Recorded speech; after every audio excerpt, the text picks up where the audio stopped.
জুবিন গাৰ্গৰ সমাধি ক্ষেত্ৰত জাৰি কৰা এছঅপি সন্দৰ্ভত অটল মুখ্যমন্ত্ৰী ডক্টৰ হিমন্ত বিশ্ব শৰ্মা চৰকাৰে জাৰি কৰা আইন বা নিয়ম সকলোৱে মানি চলিব লাগিব। এই ভংগকাৰী যদি কোনোবাই জুবিন ক্ষেত্ৰলৈ যাব বিচাৰে যাব পাৰে, কিন্তু তাতে কোনো অঘটন ঘটিলে তাৰ দায়িত্ব ল'ব লাগিব সেই সকল লোকে।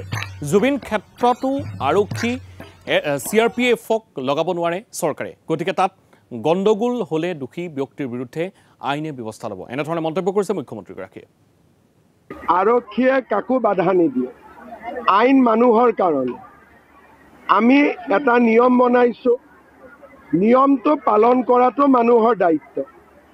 আৰু কোনোবাই যদি বোলে নহয় আমি গোটেই ৰাতি যাম, যিসকলে যাব তাতে যদি কিবা গণ্ডগোল হয় তেওঁলোকৰে দায়ী হ'ব। আমিতো জুবিনৰ সমাধিত পুলিচ CRP লগাব নোৱাৰোঁ।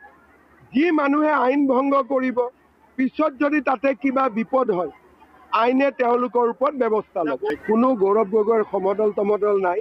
200-300 মানুহলৈ জুলন যাত্ৰা মাজে মাজে কৰি থাকে, ইমানে কথা।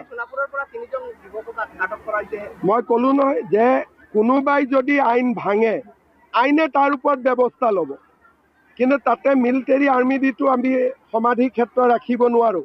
সেইবিলাকত আমাৰ কোনো ইণ্টাৰেষ্ট নাই। আইন বনাই দিছোঁ, আইন মানিলে ভাল, আইন নামানিলে নিজে বিপদত পৰিব কেতিয়াবা।